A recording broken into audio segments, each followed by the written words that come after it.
Hello dear student, I welcome you again in this Sachidanand Learning Channel.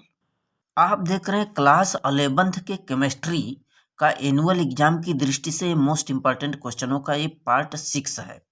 इसके पहले हमने part 1 से लेकर के 5 तक कवर किए हैं केमिस्ट्री क्लास 11th का। और यदि आप उन्हें नहीं देखे हैं तो डिस्क्रिप्शन बॉक्स में जाइए, वहाँ पर उन सभी वीडियो का लिंक पड़ा हुआ है, जाकर के चेक करें और अपने इस आगामी एग्जाम की प्रिपरेशन करें। देखिए, पहला क्वेश्चन हमने रखा है, बहुत ही महत्वपूर्ण क्वेश्चन है, आपके एग्जाम में आ सकते हैं ऐसे क्वेश्चन। सिग्मा बांड और पाई बांड क्या है? कई बार ये एग्जाम में आए हैं ऐसे क्वेश्चन, सिग्मा बांड और पाई बांड। आइए इसको समझ लेते हैं। सबसे पहले सिग्मा बांड देखें। होता क्या है कि जब दो ऑर्बिटल होते हैं, देख रहे हैं ना, A S S A orbital है, एस पी ऑर्बिटल है, कक्षक है। जब दो ऑर्बिटलों का एक ही अक्ष पर, यहाँ पर देख रहे हैं ना, एक ही अक्ष है, एक ही अक्ष पर उनके हेड द्वारा, उनके सिरों द्वारा ओवरलैपिंग होती है। ओवरलैपिंग अतिव्यापन होता है, दोनों एक दूसरे के काफी निकट होते हैं। जैसे यहाँ पर यस यस देख रहे हैं, तो उनके सिरों द्वारा एक ही अक्ष पर इस प्रकार का जो अतिव्यापन है, तो इसी को हम लोग क्या बोलते हैं? Sigma bond.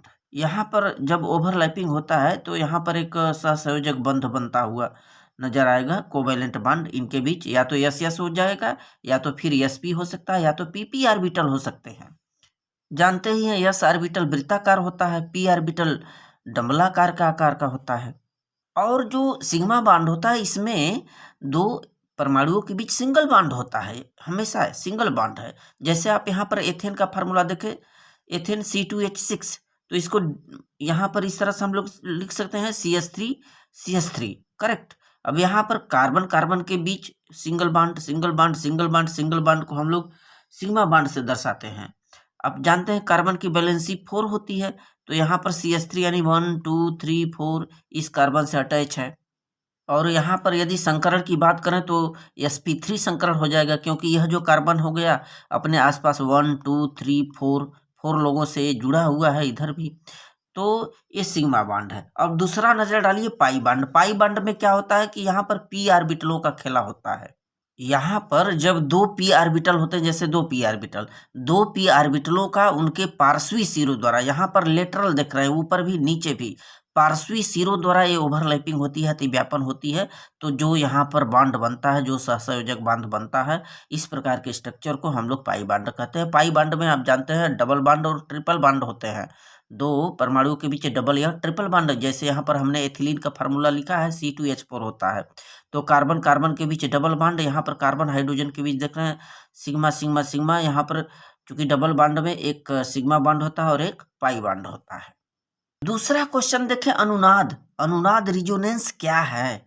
जानते हैं, जब कोई कार्बनिक रासायनिक यौगिक होती है तो उसके हम जब प्रॉपर्टी को व्यक्त करते हैं, उसके गुण को व्यक्त करने के लिए दो या दो से अधिक स्ट्रक्चर बनाते हैं, दो या दो से अधिक संरचना द्वारा उसको, उस यौगिक को व्यक्त किया जाता है। और वही संरचना ही हमारी क्या कहलाती है? अनुनाद संरचना होती है। जैसे बेंजीन का, किसी भी कार्बनिक यौगिक के स्ट्रक्चर को हम दो से अधिक रूपों में कैसे व्यक्त कर सकते हैं? जैसे यहाँ पर बेंजीन है, C6H6 होता है, हाइड्रोजन देख रहे हैं, 6 हाइड्रोजन लगे होते हैं, 6 कार्बन इसमें लगे हैं।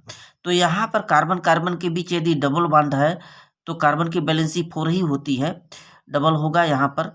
और ये होता क्या है कि यहाँ से यदि यह बॉन्ड यहाँ आ जाए, इस सिरे पर आ जाए, तो जाहिर सी बात है कि यहाँ वाला आगे जाएगा, क्योंकि 4 से ज़्यादा तो बॉन्ड बना नहीं सकता, बैलेंसी हो नहीं सकती। तो ये यहाँ आएगा, फिर ये उठकर आगे जाएगा। ये जैसे ही यहाँ आएगा, देख रहे हैं, यहाँ आता है, तो यहाँ पर यह जो बॉन्ड है ये उठ करके यहाँ चला आएगा, यहाँ वाला आगे चला। इस तरह की स्ट्रक्चर बनती हुई नजर आती है। ये जो संरचना है रिजोनेंस अनुनाद कहलाता है। क्वेश्चन नंबर 3 देखें, प्रेरणिक प्रभाव। बहुत ही महत्वपूर्ण क्वेश्चन है, इंडक्टिव इफेक्ट। ये प्रेरणिक प्रभाव क्या है? इसमें क्या होता है कि जब कोई सहसंयोजक यौगिक होता है तो उनके बीच जो इलेक्ट्रॉनों का प्रवाह है, एक एटम से दूसरे एटम की तरफ होता है। जिस एटम की इलेक्ट्रोनेगेटिविटी पावर अधिक होती है, उधर वह आराम से चले जाते हैं। तो इसमें फ्लो ऑफ इलेक्ट्रॉनों का जो प्रवाह होता है, कम विद्युत ऋणात्मक तत्व से अधिक विद्युत ऋणात्मक तत्व की तरफ होता है। इस प्रभाव को हम लोग प्रेरणिक प्रभाव कहते हैं। जैसे यहाँ पर हमने स्ट्रक्चर दिया है कि देखें, ये कोई सिस्टम है हमारा, एक ग्रुप है, कोई कंपाउंड है जिसमें एक ग्रुप है, ग्रुप में हाइड्रोजन ग्रुप लगाया है, यहाँ कार्बनिक ग्रुप लगा है। तो यहाँ से यदि इलेक्ट्रॉन आगे की तरफ जाएं इस हैलोजन की तरफ, चूंकि इसकी इलेक्ट्रोनेगेटिविटी पावर ज़्यादा होती है, तो यहाँ पर -I इफेक्ट होगा। वहीं यदि यदि यह ग्रुप है, ग्रुप से यदि सिस्टम की तरफ इलेक्ट्रॉनों का प्रवाह होने लगेगा, जिससे इसके ऊपर पार्शियल पॉजिटिव आ जाएगा, यहाँ पार्शियल नेगेटिव आएगा, यहाँ पर +I इफेक्ट होता है। तो ये हमारा इंडक्टिव इफेक्ट है, प्रेरक प्रभाव। क्वेश्चन नंबर 4 चेक करेंगे। निम्नलिखित समीकरण में केसी की वैल्यू ज्ञात करनी है। यहाँ पर एक इक्वेशन दिया है, साम्य स्थिरांक का समीकरण दिया है और 2NoCl = 2No + Cl2 गैसीय स्टेट में सभी हैं। Kp की वैल्यू यहाँ पर दी गई है, R की वैल्यू, गैस नियतांक R की भी वैल्यू दिया है, टेम्परेचर भी दिया है, Kc का मान यानी साम्य स्थिरांक की वैल्यू पूछ रहा है, ये चेक करते हैं। महत्वपूर्ण क्वेश्चन है। देखें यहाँ पर जब Kp की वैल्यू आपके सामने है, टेम्परेचर भी दिया है, R भी दिया है, इसके लिए एक फार्मूला होता है Kp = Kc × RT पूरे के घाते delta n। Kp = Kc RT delta n। तो डेल्टा n क्या है? अणुओं की संख्या है। तो इसमें जो भी अभिकारक भाग लिए हैं उसकी संख्या को हम ज्ञात करेंगे। अणुओं की संख्या, अभिकारक यहाँ पर 2 मोल लिया गया। यहाँ पर उत्पाद में देखें 2 यहाँ से, 1 Cl2 परमाणु यहाँ से, 2 1 3, 3 में से आप 2 घटाएंगे तो 1 आएगा। वही उसी तरह से डेल्टा n की वैल्यू हम लोग निकालते हैं। क्या करते हैं? उत्पाद के अणुओं में से अभिकारक के अणुओं की संख्या निकाल देंगे, घटा देंगे, तो डेल्टा n की वैल्यू निकल जाएगी। इसके बाद हम उपरोक्त जो ये फार्मूला है Kp = Kc RT delta n, सीधे इसमें हम वैल्यू पुटअप करते हैं, मान रखते हैं। तो यहाँ पर आपके सामने Kp की वैल्यू यहाँ पर दी गई है और इसके बाद Kc की वैल्यू पूछ रहा है, R की वैल्यू मालूम ही है और T की वैल्यू 500, पूरे के घाते 1 लगाएंगे तो 1 का वही होगा। इसके बाद Kc की वैल्यू क्या होगा? इतना बटे इतना हो जाएगा। Kc की वैल्यू निकालना, इसको सॉल्व करके हमारे पास 4.38 × 10⁻⁴ इसका आंसर आएगा। क्वेश्चन 4 के बाद 5th चेक करें। K2MnO4 में Mn की ऑक्सीडेशन नंबर पूछ रहा है। ऑक्सीडेशन नंबर हम लोग कैसे निकालते हैं? इसको मान लेंगे, जिसकी पूछ रहा है मान करके हल करते हैं। मान लेंगे यहाँ पर कि Mn की ऑक्सीडेशन नंबर x है। K का देखिए, K का ऑक्सीकरण संख्या +1 होता है। कैसे निकाला जाए? तो उसके लास्ट सेल में जितने इलेक्ट्रॉन होते हैं वही उसकी ऑक्सीडेशन नंबर होती है। चूंकि 2 लगा है तो 2 का गुणा कर दिए, अब प्लस, यहाँ पर प्लस लगाएंगे बीच में, इसका x होगा, यहाँ पर प्लस, यहाँ चूंकि 4 लिखा है तो 4 का गुणा करेंगे। ऑक्सीजन का जो बैलेंस ऑक्सीकरण नंबर होती है -2 होता है, गुणा करके बराबर 0 करके पक्षांतर करेंगे, x की वैल्यू निकल आएगी, यानी Mn की ऑक्सीडेशन नंबर +6 होगा। क्वेश्चन नंबर 6 क्या है? देखिए, आदर्श गैसें क्या है? आदर्श गैस समीकरण लिखिए। तो ऐसी गैसें जो समान ताप दाब की परिस्थितियों में गैसीय नियमों का फॉलो करती हैं, चाहे बायल का नियम हो, चार्ल्स का नियम हो, सबका पालन करती हैं, दाब का नियम हो, उन्हें हम लोग क्या कहते हैं? आदर्श गैसें कहते हैं। जो आदर्श गैस समीकरण होता है Pv = nRT होता है। P दाब है, V आयतन है, n अणुओं की संख्या है, R गैसीय नियतांक है, T आपका टेम्परेचर है। क्वेश्चन नंबर 7 देखें, महत्वपूर्ण क्वेश्चन है। सजातीय श्रेणी किसे कहते हैं?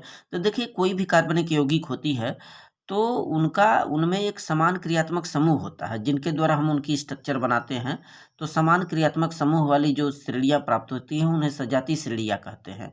उनका एक सूत्र होता है, एक साधारण सा सूत्र होता है, और सजातीय श्रेणियों में CH2 का अंतर होता है। जैसे हमारा एल्केन होता है, एल्केन का जो फार्मूला होता है CnH2n+2 होता है। अब यहाँ पर n की वैल्यू 1 रखें, 2 रखें, 3 रखें, 4 रखें, सूत्र अपने आप बनता जाएगा। जैसे CH4 है, मेथेन है, मेथन में CH2 जोड़िए, आएगा एथेन, एथेन में फिर CH2 जोड़िए, आएगा प्रोपेन। इस तरह से एक सामान्यतः श्रेणी बनती जाती है। इस प्रकार की श्रेणियों को हम लोग क्या बोलते हैं? सजातीय श्रेणियाँ। So thanks student.